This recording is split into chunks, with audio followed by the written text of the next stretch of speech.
Iniciamos mais um episódio do Análise Lógica.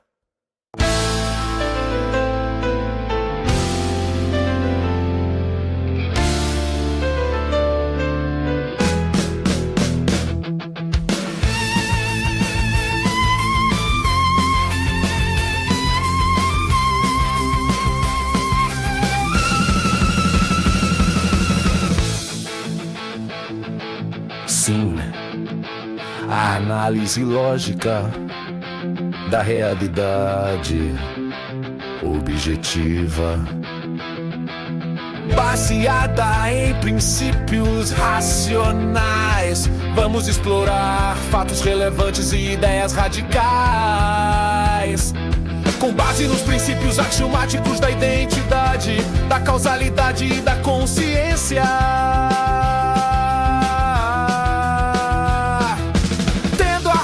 Como um absoluto, auto-interesse como guia moral e como ideais a privacidade, a liberdade e a justiça. Este podcast é uma produção Balberrache. Com vocês, Análise Lógica.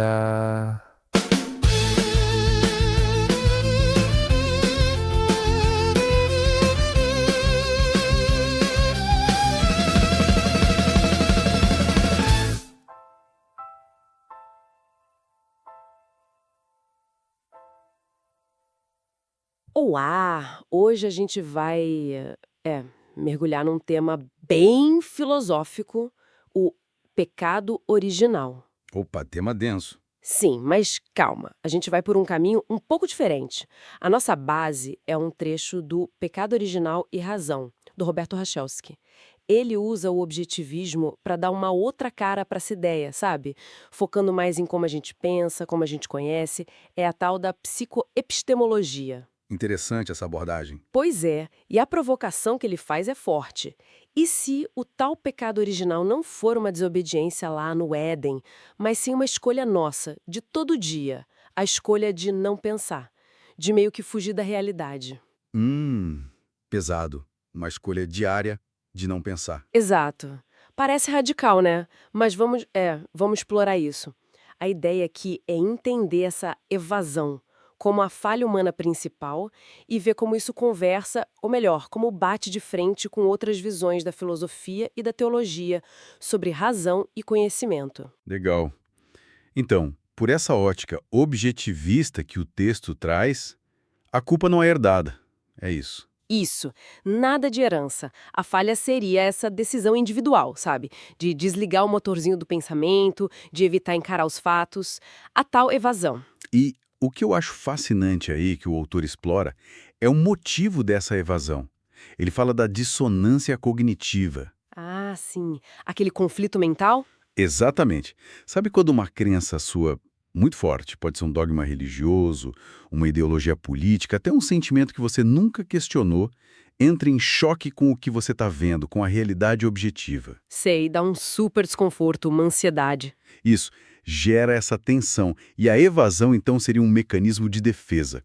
Um jeito de aliviar essa dor, de não ter que confrontar aquilo que ameaça uma autoimagem que a gente construiu. Mesmo que essa imagem não seja tão real assim. Faz todo o sentido. É tipo, não querer olhar para não sofrer, né? E o texto liga isso à autoestima também, certo? Uhum.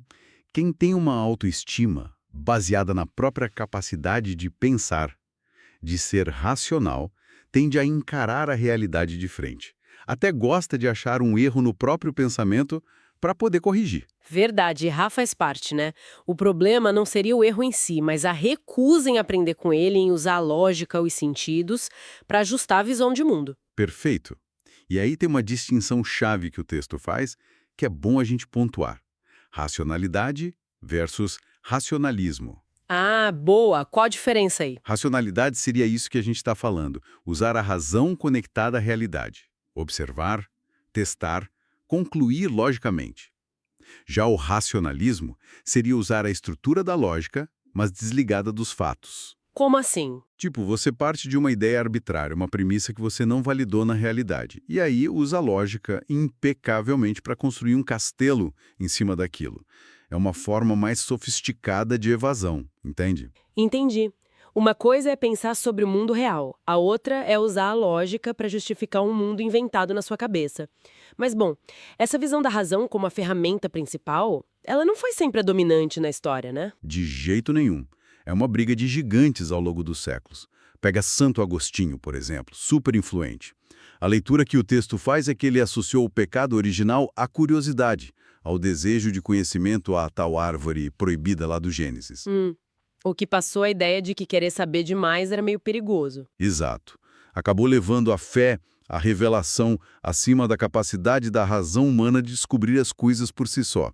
Uma certa desconfiança da mente, né? Tá, e quem pensava diferente? Ah, teve gente importante no outro lado. Maimônides, por exemplo, um filósofo judeu medieval incrível. Para ele, a razão era o máximo, o maior dom de Deus. Nossa, o oposto. Totalmente. Ele não via esse conflito todo entre fé e razão, achava que dava para harmonizar com interpretação e tal. E mais, para ele, usar a razão para entender o mundo era uma forma de virtude, quase de devoção religiosa. O pecado, na visão dele, seria justamente não usar a razão, abrir mão dela.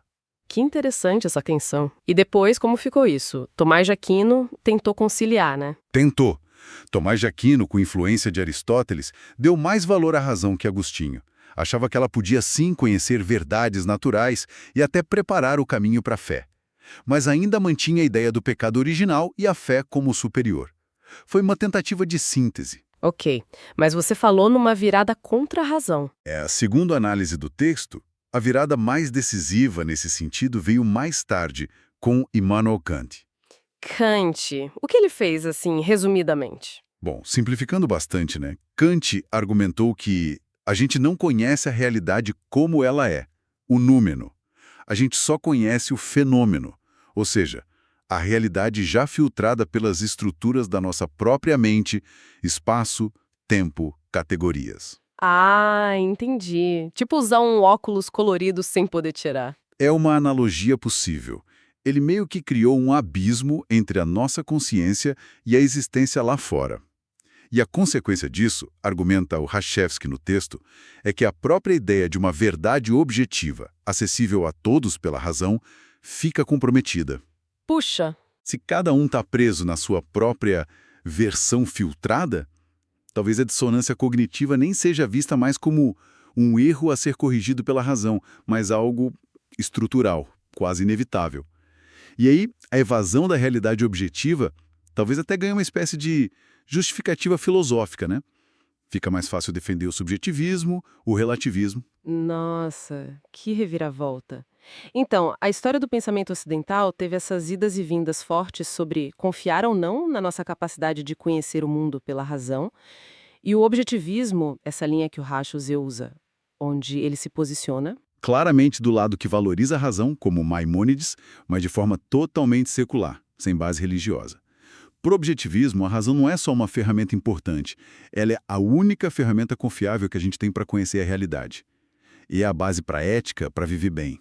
Então, não tem essa de conhecimento ser perigoso, pelo contrário. Exatamente. A razão é o nosso meio de sobrevivência e florescimento. Então, para amarrar a ideia central do texto, o pecado, se é que a gente pode usar essa palavra, não estaria em Adão e Eva quererem saber mais, comer a maçã, mas na nossa escolha diária de não querer saber, de não pensar, de fugir quando a realidade incomoda. Perfeito. Nessa visão, a coragem de usar a mente, de encarar os fatos, é que seria a grande virtude humana. A maçã vira quase um símbolo de heroísmo intelectual, não de queda. Muito bom. Muda bastante a perspectiva. E deixa uma questão interessante pra gente, né?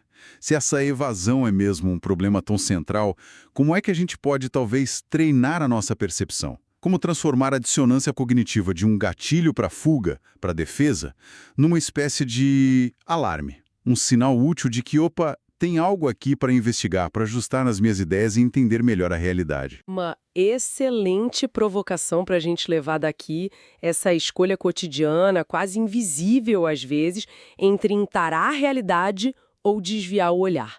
Talvez ela defina mais sobre nós do que a gente costuma pensar. Fica aí a reflexão. Obrigada pela conversa. E eu que agradeço. Sempre bom discutir essas ideias. Até a próxima. Análise lógica.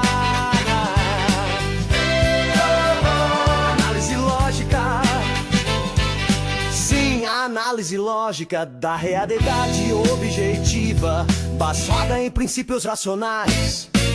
Na semana que vem tem mais. A propósito, who is John Galt?